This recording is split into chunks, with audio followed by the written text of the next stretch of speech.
What's up, mortals? It's Dante from the anime Underworld, and today we are here with chapter 210 of Four Knights of the Apocalypse, The Princess and the Boy. We're starting off this chapter with a 2-page color spread of the Four Knights of the Apocalypse in their new outfits. We got Lancelot in his Chinese-looking shirt with the broken white deer katana, leading the four knights towards, I don't know, some sort of ocean, the lake? I don't know. We got Gawain in the back all buffed up with her sacred sword Rita looking honestly more like it came from Diane's hammer than it did from the axe Rita. Like, what is this coloring? Percival is in the back carrying his new sacred treasure around, and his outfit is a little different. He's got the new chest plate, he's got some gloves, but where did he get that cape? A reminder, his grandfather's cape shattered to pieces. It's gone, so what's with the cape, Percival? Where'd you get it? But before we get into this chapter, I want to talk about Tristan and the new drip. I mean, look at it. It is so much better than what we got in Annapurna with that yellow, like, ugh, but no. Tristan looks great in blue. Speaking of Tristan's outfit, it looks very similar to his father's outfit when he was leader of the Ten Commandments and his uncle 𝐬𝐮𝐬𝐫𝐞. Like, the two just blended together. Maybe it's because he's wanting to focus more on his demon half, but I don't know. I mean, the Goddess clan isn't exactly known for having good drip. But enough talking about clothes, it's time to get into chapter 210. And so, my fellow Seven Deadly Sins fans, let's begin. We begin chapter 210 with the young Lancelot and 𝐤𝐵𝐾 looking at the newcomer who just came out of the lake, as if she's standing on the surface. But the mysterious woman of the water says that it's a pleasure to meet Lancelot, and he's wondering how the heck does she know his name, and demands to identify herself immediately. This woman explains that she is a being born from chaos. The people who come to visit her call her the Princess of the Lake. The Lady of the Lake continues to talk to Lancelot, saying, "You are a very curious young man. I would love the chance to sit and talk with you." But 𝐤𝐵𝐾 is not having this. She gets in front of the young Lancelot, saying that this woman is bad news and to stay behind him. But before anything could happen, there's another voice. A knight clad in armor is walking towards the three, asking, "Hey, how you doing? Where the hell have you been?" Lancelot is excited to finally see someone else in this realm, and someone who's alive, running, that it's a human, and asks the mysterious newcomer that they're lost and they need a way out. The kid has a million questions, asking him if he's a holy knight. I mean, he's got the armor, so of course he is. And maybe was he part of a group that went missing from Leonis? Oh, right. I forgot this all started because some knights from Leonis way back when went missing, so yeah, I forgot about that. 𝐤𝐵𝐾 is very annoyed that Lancelot just ran away, but her attention is taken off Lancelot to where was the Lady of the Lake. The Holy Knight asks Lancelot what he is doing there. Lancelot explains that they were looking into all the mysterious abductions, and then they wandered into the mysterious lake. But he's cut short when he notices that the knight is starting to pull out his sword. Thankfully though, 𝐤𝐵𝐾 protected Lancelot by leaping ahead and pushing him away from the attack. Cradling Lancelot in her arms, she asks the man if he's gone mad. And to answer that question, yes. He says that you can't have it. The lake belongs to me. It's mine. Precious. The crazy knight goes on a rampage, attacking the two with spirit squall, sending numerous magical beams all over the place. He managed to get a hit on Lancelot, which makes 𝐤𝐵𝐾 very angry. She casts a spell, Blizzard Axle, surrounding the knight in spiraling ice.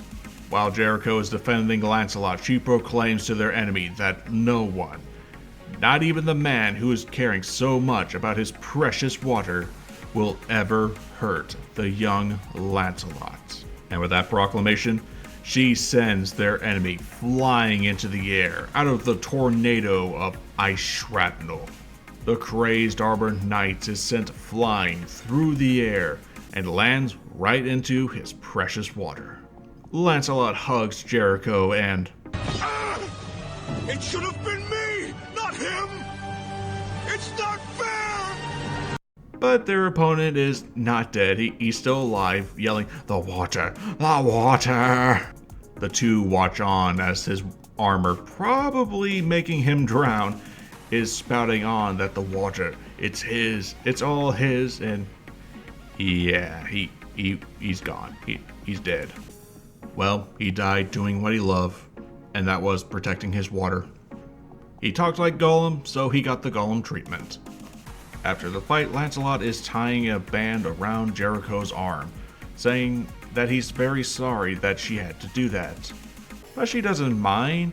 Jericho is his bodyguard and big sister. But where did Lancelot get that armband? Well, it's from his shirt.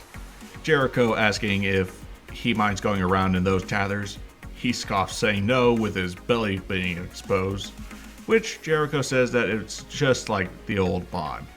Yeah, Bond was always about showing off his abs. The two talk about their deceased opponent, suggesting that perhaps he was the one who killed the rest of the group that they saw in the water. I mean, did we not see the blood-encrusted suit of armor? And Lancelot raises a pertinent question. Why would he do that? Well, as we just saw, he just wanted the whole lake to himself. It drove him crazy, Lancelot. Lancelot is surprised that the man would want to have the entire lake to himself, though it's very clear that he lost his mind for sure, and that this lake is not normal at all. Yeah, the lake. You know, the one that magically makes you not want to sleep and you feel incredibly energized. Now you suspect that it's not normal? Where the hell have you been? The two continue to talk while the Lady of the Lake is popping her head out of the water to eavesdrop. She overhears Jericho talking to Lancelot that this space just goes on and on forever, and then that mysterious woman vanished into the lake. The water revitalizes you, your body, your soul, with just one drink. But Jericho did notice something else. She only meant to just parry the guy, but she couldn't hold back the magical force. The Lady of the Lake is smirking wickedly as Jericho advises to avoid drinking the lake at all costs if they can, before they go too far over the brink, which is probably what she wanted to hear all along, as she disappears under the water. One eternity later. It's day 116, and we enter this day with a very, very thirsty Jericho. Lancelot is doing all he can to bring Jericho's head out of the water, saying, "No, master, you can't drink that much." Don't drink out of the ocean, Knuckles! Seawater makes you crazy! Look at me! I've been drinking it for hours! But his efforts are thwarted when Jericho smacks Lancelot in the head to push him back, which causes Lancelot to be very worried as Jericho's head comes out of the water. And, Jericho is not looking very well. She looks insane. Her eyes, devoid of sanity, is saying that it's all for his sake. Drinking the water gives her power, and it's all to protect him. Can't he see? Yeah, Lancelot, listen to your crazy sister. Oh man, maybe it wasn't Arthur who made Jericho go bonkers. But sanity returns to Jericho's eyes as she notices Lancelot hurt by her own hand, and tears swell in her eyes, saying that she's sorry. She cries her eyes out that she had no intention of laying a hand upon Lancelot. And trying to be the better man, she says that no, it's okay, he can get it, as she yells that she's sorry. Time passes and Jericho is out cold, with Lancelot looking a little buffer, looking over her with his spear. Lancelot begins to train with his spear, doing all sorts of tricks as he thinks about the people he wants to protect. He thinks of Jericho, saying that the next time it'll be him who keeps her safe. And as he continues fighting with his spear, he thinks about his mother next, knowing that she is waiting for him too, and he wants to see her again. And of course, finally, Lancelot thinks of Bon, wanting to get stronger, to be the kind of man that Bon is. His training is interrupted though as 𝐤𝐵𝐿 is awake and, I guess, decides to go for a swim. That's all I'm going to say. She decided to go for a swim. Something catches Lancelot's attention, or rather, something caught him, and erupts from the water. Lancelot watches in horror as 𝐤𝐵𝐿 is surrounded by the magical water because of the Lady of the Lake raising her up into the air. The princess says that she's amazed that 𝐤𝐵𝐿 held out this long, but sadly, she did reach her limits, and asks Lancelot, while she's assumedly drowning, why doesn't he let her have some relief already? Lancelot is furious, yelling at the chaotic princess. Was it you? Did you make my master go crazy? What is this water anyway? With a smile on her lips, the princess of the lake decides to answer that question, explaining, indeed, anyone who drinks it long enough will die in time, unable to withstand it. This lake, after all, has accumulated an infinite store of power. The Lady of the Lake decides to explain more as a droplet of the water rises above, and she says that this water isn't in fact water at all. The water that they've been drinking the entire time is magic force itself, made visible by the sheer density of it. In actuality, the entire lake is a massive storehouse of magic, one created by chaos itself. He angrily grits his teeth and points his spear, asking, so you abducted all those people. What are you trying to do? Tell me. But the Lady of the Lake does not like his statements, telling him, don't, while the waters start to rise above her. She tells Lancelot to stop treating her like a villain. She's done nothing wrong.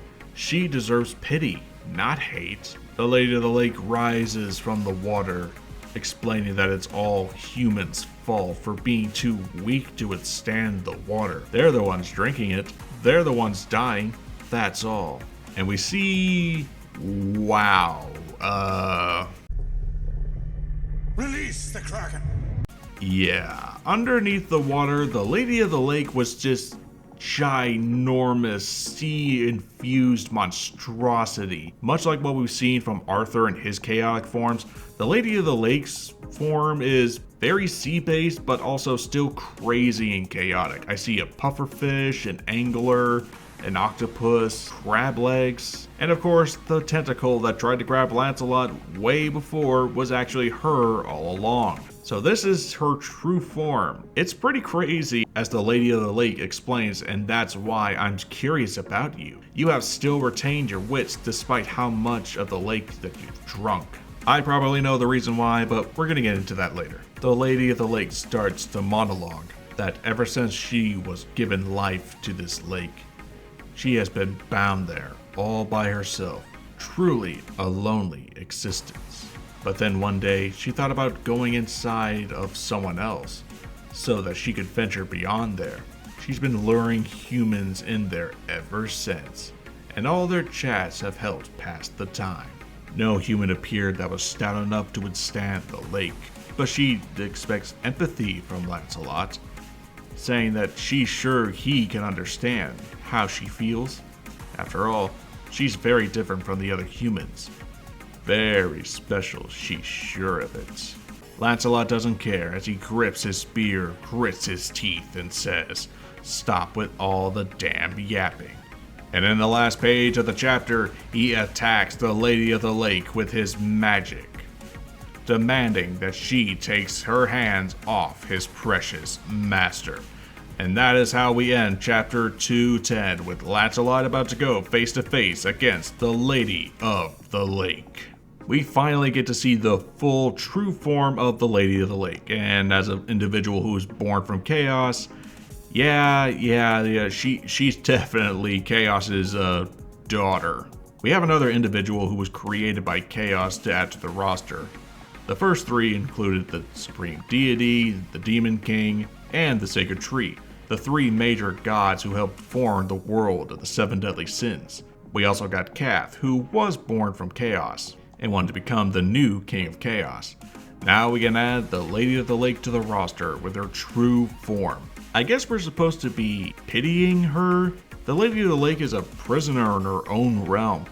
True, she's surrounded by a lake of infinite power, but it's not great when you're not allowed to share it, right? No one can withstand this power, but Lancelot can, and we all know what the reason is. It's the very thing that makes Lancelot so powerful, and that is of course, 𝐬𝐮𝐫𝐞. 𝐬𝐮𝐫𝐞 allows him to not only take away magic, but to channel it, to store it. It's no doubt the reason why Lancelot has withstood the magical water, or should I say, pure magical force for so long. It's because of his magic that he's able to withstand everything for so long, where Jericho went crazy. So that probably explains why Jericho is now siding with Camelot. She just went nuts and Arthur took advantage of that, and why the Lady of the Lake wanted to keep Lancelot all to herself. But what do you expect is going to happen in chapter 211? The young Lancelot is fighting to save Jericho from the Lady of the Lake, while the Lady of the Lake just wants a dear friend to stay with her in her eternal prison. But what is going to happen in chapter 211?